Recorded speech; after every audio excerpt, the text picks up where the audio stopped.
श्री शिवाय नमस्तुभ्यम दोस्तों, हर हर महादेव। कैसे हैं आप सब। देखिए, कार्तिक मास का पवित्र महीना शुरू होने वाला है। कार्तिक मास का पवित्र महीना हम सभी जानते हैं कि 18 अक्टूबर से यानी कि कल शुक्रवार के दिन से कार्तिक का पवित्र महीना शुरू हो रहा है। हिंदू धर्म के अनुसार 8वां महीना होता है कार्तिक मास का, और इस महीने को काफ़ी शुभ माना जाता है क्योंकि इसी महीने में देवउठनी एकादशी पड़ती है, जब भगवान विष्णु शयन काल से उठते हैं। जिसके साथ ही भगवान विष्णु योग निद्रा से जब जागते हैं, वो यही पवित्र महीना होता है। इसके साथ ही मांगलिक काम भी शुरू हो जाते हैं। साथ ही दीपावली, धनतेरस, नरक चतुर्दशी, करवा चौथ जैसे बड़े बड़े त्यौहार भी इस कार्तिक के पवित्र महीने में पड़ते हैं। इसके साथ ही भगवान विष्णु के साथ तुलसी जी का पूजन भी विशेष फलदायी इसी महीने में माना जाता है। देखिए, कार्तिक मास में किसी भी दिन आपको ये उपाय करना है। देखो, वैसे तो कार्तिक मास का जो पवित्र महीना है वो 18 अक्टूबर से शुरू हो रहा है। अगर आप ये वीडियो बाद में भी देख रहे हैं ना, तो आप ये उपाय कभी भी कर सकते हैं। आज के इस वीडियो में हम 3 महा उपाय, सर्वश्रेष्ठ उपाय जो कि स्कंद पुराण में वर्णित है, वो ही उपाय आपको बताने वाले हैं, जो कि आपको कार्तिक के पवित्र महीने में करना है। देखिए, हमारे शास्त्रों में स्कंद पुराण में लिखित है, न कार्तिक समो मासे न कृतेन समम युगम न वेद सदृश्यम शास्त्रम न तीर्थम गंगया समम। अर्थात कार्तिक के समान दूसरा कोई महीना है ही नहीं, यानी कि कोई भी महीना इतना पवित्र नहीं है जितना कार्तिक मास का पवित्र महीना होता है। जिस तरह सतयुग के समान कोई युग नहीं है, वेदों के समान कोई शास्त्र नहीं है, गंगा के समान कोई तीर्थ नहीं है, उसी प्रकार से कार्तिक मास जैसा पवित्र महीना नहीं है। यानी कि कार्तिक मास की कितनी उपमा हमारे धर्म में, हमारे ग्रंथों में बताई गई है। तो कार्तिक मास के पवित्र महीने में बहुत ही सुंदर से उपाय आपको करना है। देखो, हम आपको 3 महा उपाय बताएंगे कार्तिक के पवित्र महीने में।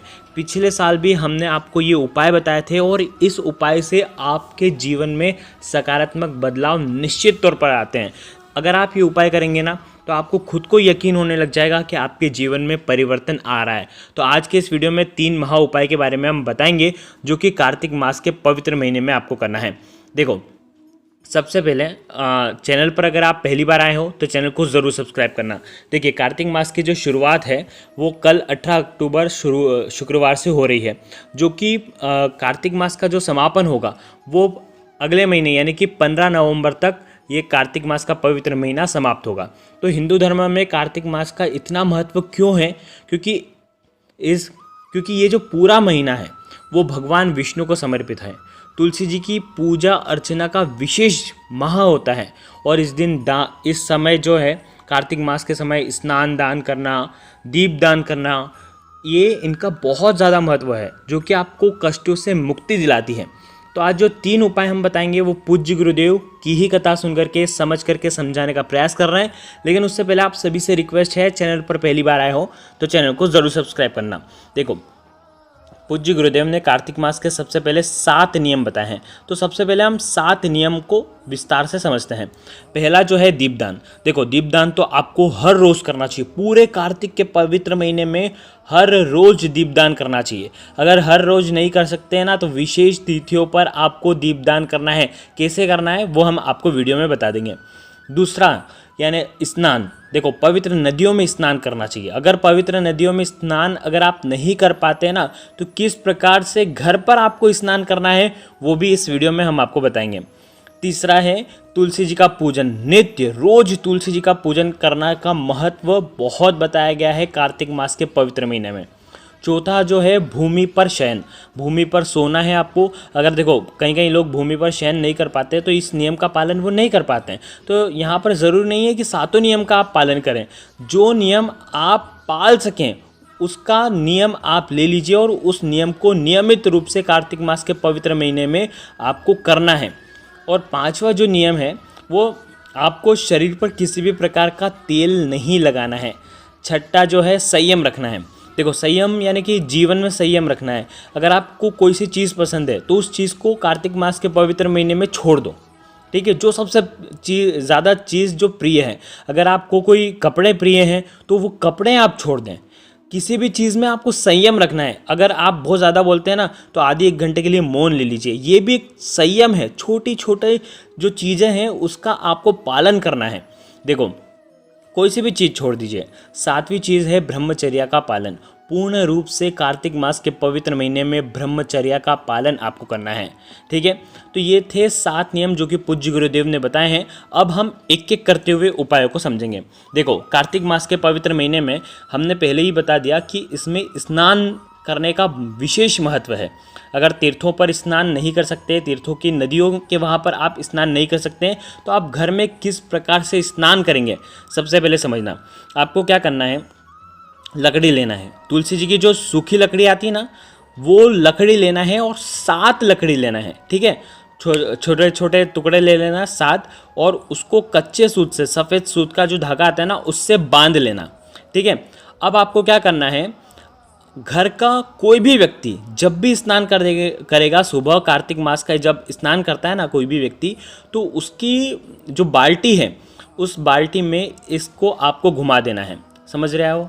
देखो नदियों तक अगर नहीं जा सकते ना, उन लोगों के लिए है, वो क्या करेंगे, पात्र के अंदर, जल के अंदर आपको घुमा देना है, लकड़ी को घुमा देना है। आप जैसे ही घुमाओगे तो वो जल जो है वो पवित्र हो जाएगा। तो कार्तिक के पवित्र महीने में तुलसी जी की लकड़ी का ये जो जल है, अगर स्नान कोई भी व्यक्ति करता है तो उस व्यक्ति के नियम का पालन भी होता है, कार्तिक मास के नियम का पालन भी होता है, और उसके घर से दारिद्र्यता, उसके जीवन से दारिद्र्यता दूर होती है, और वो शुद्ध होता है, उसकी आत्मा, उसकी काया जो है वो शुद्ध होती है। तो पहला नियम, कार्तिक मास के पवित्र महीने में तुलसी जी की लकड़ी घुमा करके स्नान कर लीजिए।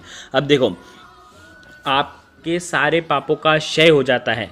बहुत पवित्र ये दिन है, पवित्र महीना है, तो इस पवित्र महीने में इसका पालन आपको करना है। 7 लकड़ी नहीं है आपके पास, 1-2 लकड़ी है, तो 1-2 लकड़ी को घुमा करके उस जल को पवित्र करके उसके बाद भले स्नान कर लेना, लेकिन इस नियम का पालन ज़रूर करना। अब देखो कहीं कहीं लोगों के पास तो लकड़ी भी नहीं रहेगी, तो आप क्या करना, तांबे का पात्र लेना, उसके अंदर जल भरना, उसके अंदर तुलसी जी के जो पत्ते हैं वो डुबो करके वापस से निकाल देना। अब ये जो जल है ये तुलसी जी का जल हो गया। अब इस जल को नहाने वाली बाल्टी के पानी के अंदर मिला देना, उसके बाद स्नान करना। इस प्रकार से भी अगर आप स्नान करोगे ना तो आपको पुण्य फल की प्राप्ति होती है। तो ये चीज़ आपको करना है। आ गई आपको बात समझ में? उसके बाद देखो ये जो तुलसी जी के जो पत्ते हैं, ये आप रोज़ नियमित रूप से उसी तुलसी जी के पत्ते को उपयोग में ले सकते हैं। ठीक है, बदलने की ज़रूरत नहीं है।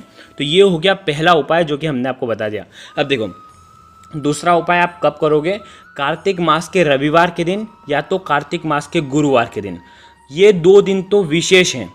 अगर आप रोज़ कर सके तो आप रोज़ भी ये उपाय कर सकते हैं, लेकिन ये 2 दिन तो विशेष हैं। इन दोनों दिन को गंवाना बिल्कुल भी आपको नहीं है। ठीक है, करना क्या है, कार्तिक का महीना भगवान विष्णु को समर्पित, स्नान आदि कर लोगे।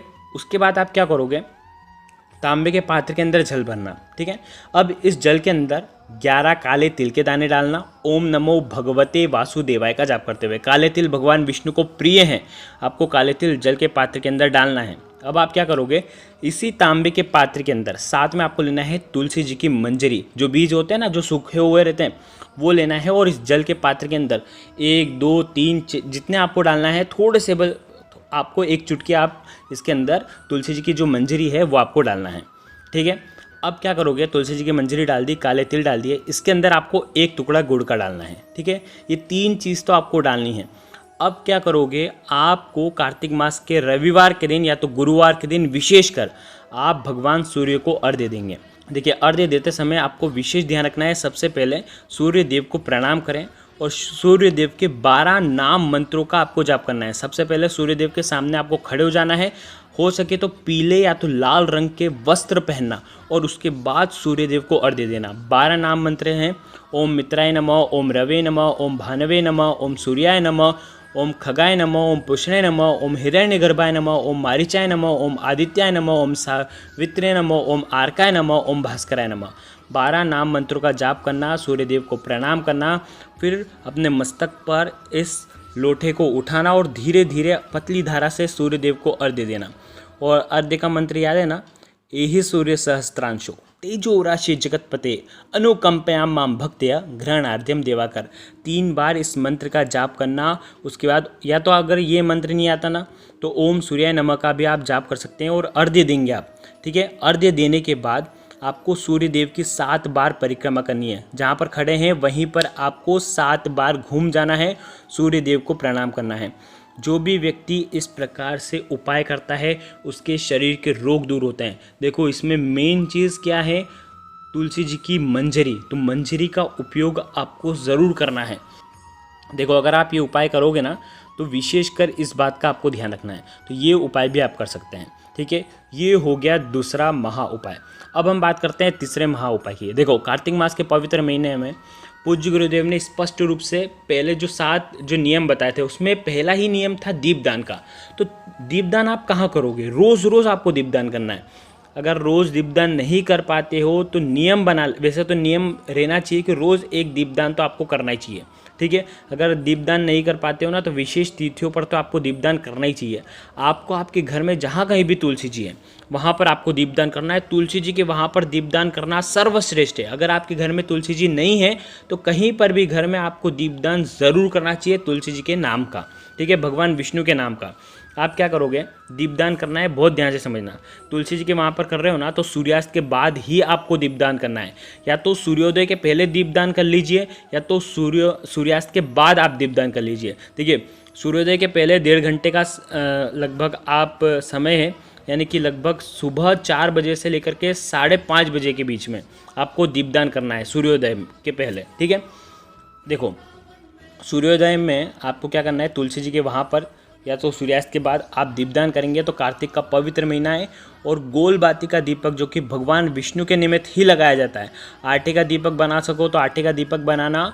उसके बाद दीपक के अंदर आपको घी भरना है। दीपक के अंदर हल्दी आप डाल सकते हैं 1 चुटकी, उसके अंदर काले तिल भी डाल सकते हैं या तो प्लेन दीपक भी आप जला सकते हैं। हल्दी और काले तिल जो है वो भगवान विष्णु को बहुत प्रिय रहते हैं, इसलिए अगर आप इन चीज़ों का उपयोग करोगे तो और सर्वश्रेष्ठ है।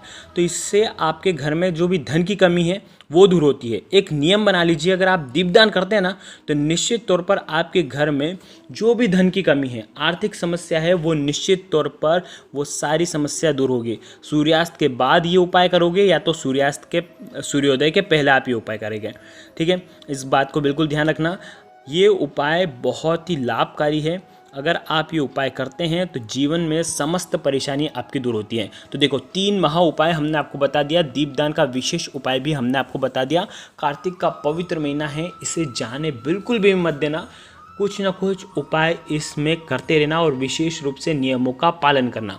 अगर आपको कुछ भी चीज़ समझ में ना आए तो कमेंट में एक बार पूछना, गलती नहीं करना है। बहुत अच्छी तरीके से समझाने का प्रयास किया है। श्री शिवाय नमस्तुभ्यम। हर हर महादेव।